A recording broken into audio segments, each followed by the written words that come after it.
So let's go ahead and create a networked entity. The skeleton project comes with an example entity.js in-game classes, and it is, I believe, already loaded. No, it's not. So okay, so let's go into our server config file and just add an entry for this. So let's call it example entity and tell the engine where to look for it. So game classes example entity. We also need to load it on the client as well. So let's go into our client config and do the same thing.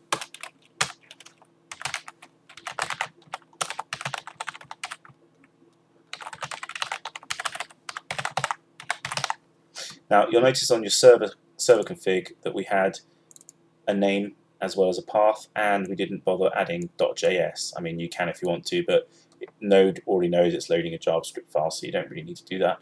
On the client side, we don't give it a name, we just load it straight away, and we do provide a .js, and that's because you're effectively calling it, you're asking for it from the web server, so it does actually need to know the proper full path and name of the file. Right, let's go back to our server.js, let's go to example entity. So in here you can see it's just a skeleton file at the moment. Right, let's go ahead and give it a texture, because we're going to be creating one of these in a minute and we want it to show it on screen. So I believe there's already an example player texture in the assets folder here, and if we go into client.js, I believe it's loaded. Yes, it is, as textures.ship. So on initialization of this entity, if we're not running on the server, you should never initialize entity textures on the server, because they don't actually exist. The server doesn't load textures, doesn't know about textures, has no interest in them at all.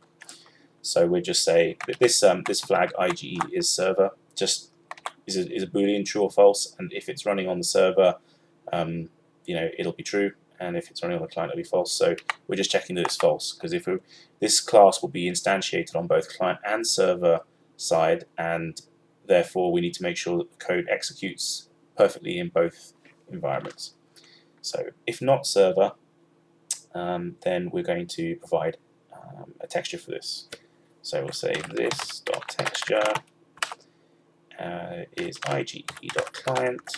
This allows you to access the client instance. So if you look, we're here, we're in client, and this instance is created by the engine when it loads client, which is a standard class that has to be loaded by your game. So if we go back to our example entity, we're going to do .client, .textures, .ship, and that will provide us with the texture we want. .textures,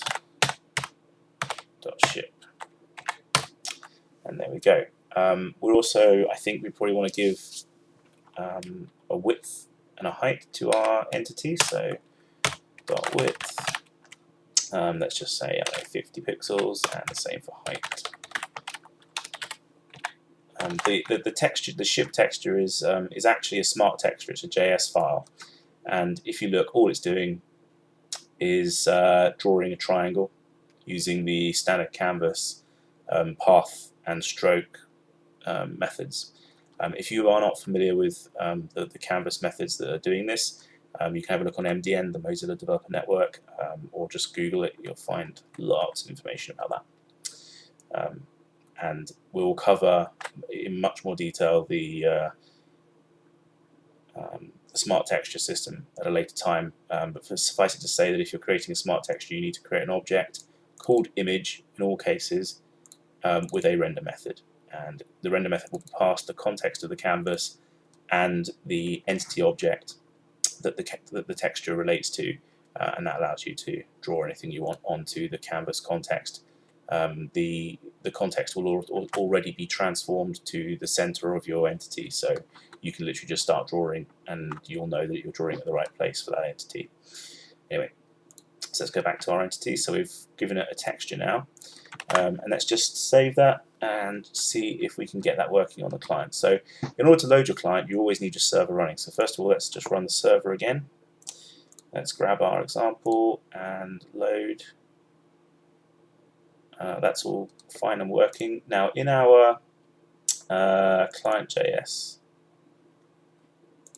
sorry, in our server.js, because we're creating it server side, let's just go ahead and create a new example entity.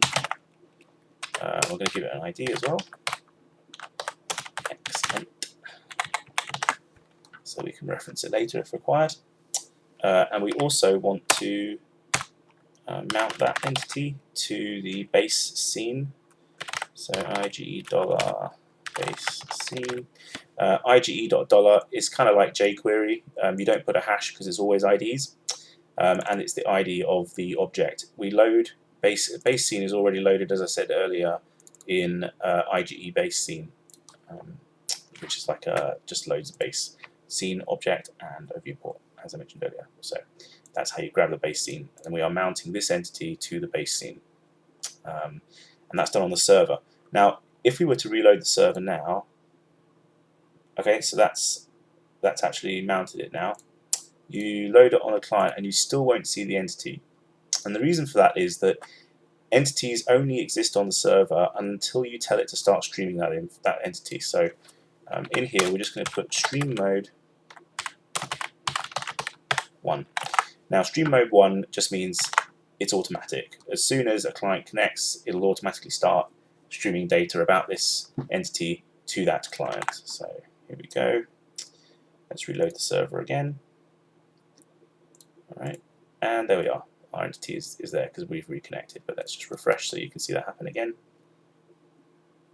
And there's our entity. Now you notice this was entirely on the server side. If you have a look at client.js, it does not exist here at all. We haven't done anything, created any entities here at all.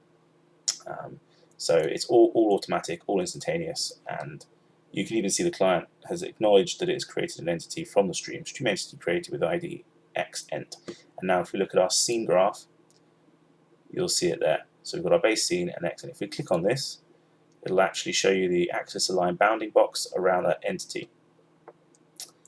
Okay. Now, the next stage in this tutorial is going to show you just a little bit on how we can create some streaming effects with translation. So we're going to actually tween the translate from left to right, and then we'll see that occurring on the client. In fact, all the clients we're going to connect a few of them and show it happening synchronized in real time.